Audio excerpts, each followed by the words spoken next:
Mandela, Mandela. Every child and every girl child in every village across the continent must see the prospect of university education as a possibility.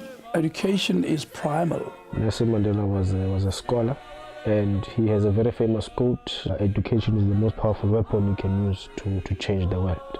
Having the name Nelson Mandela to be associated with anything is massive on whoever carries that name. We inherited essentially an apartheid edifice.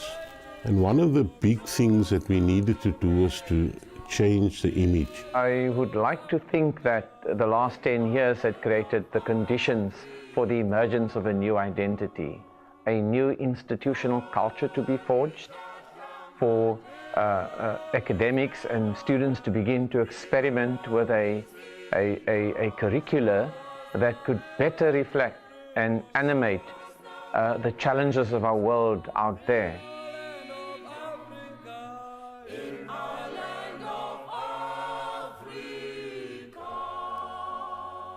For me, that name, Nelson Mandela, is about visionary leadership. You know, it's collective leadership, it's courage.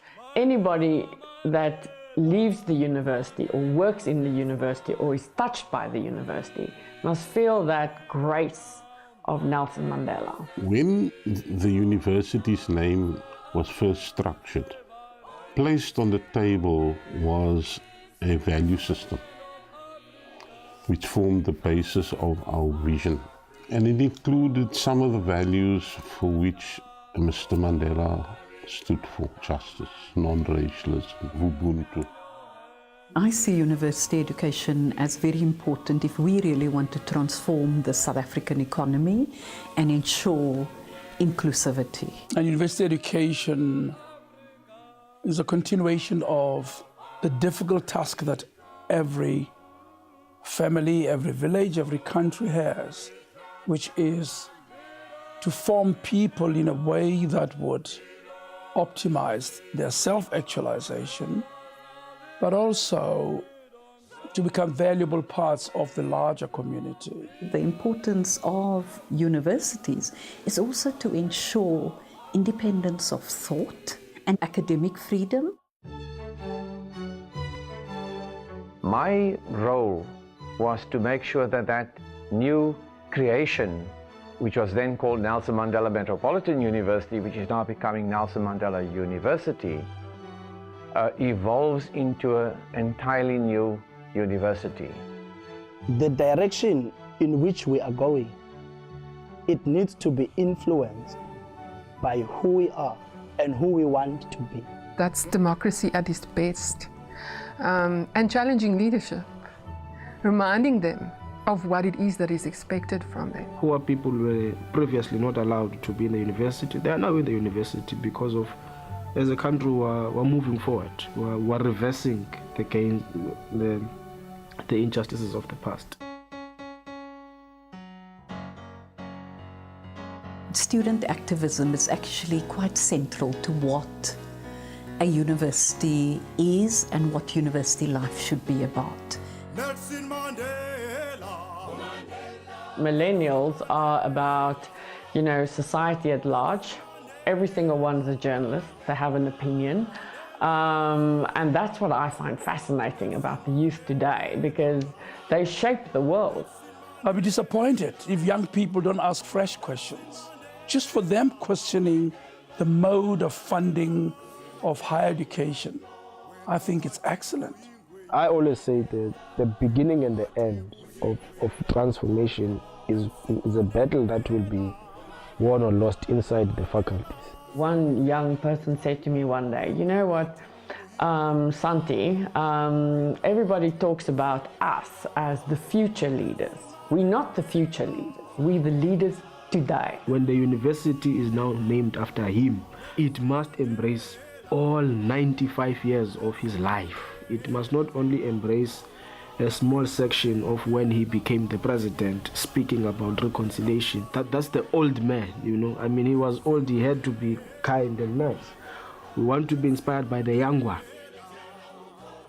Of course, the name Nelson Mandela registers on the political and social imagination, unique historical individual that marked, such major ruptures with a past that we had always fought to shed, and the promise of a future that we wanted to embrace.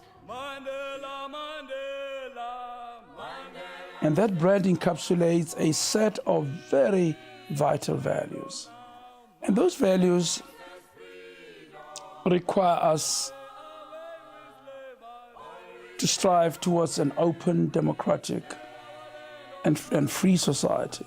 Our great task, our responsibility, is to find the ways in which we can represent those values and those aspirations in the curriculum, for example, in the type of students that we nurture here, in the attributes that they take out into the world that would reflect those kinds of values of non-racialism, for example, democracy, social justice, a sense of equality, a compassionate world. We are in the embryonic stage of setting up a medical school.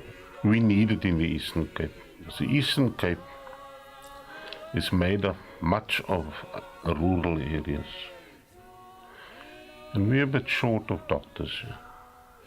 And that is something, in my view, Nelson Mandela would have strived for, to get more doctors and hospitals in the Eastern Cape.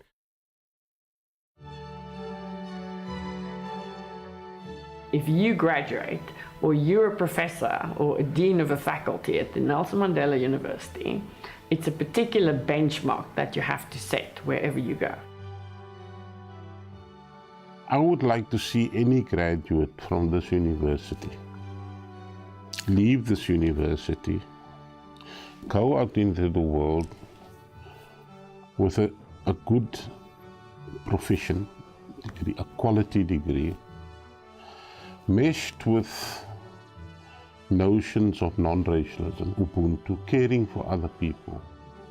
When they graduate from the Nelson Mandela University, wherever they go in the world, they will never have to explain where they're from or what the name represents, because there's only one Nelson Mandela University. The scholars and the administrators that lead the university and manage it must also create an institutional culture that reflects those fundamental values in the way in which the university interacts with society out there, communities out there, must be surely to extol the values of Madiba and to search for ways in which we can make this unequal world that we have inherited from the past something much more equal, and perhaps something that equals the vision enshrined in our Constitution. We owe that to Tata Madiba.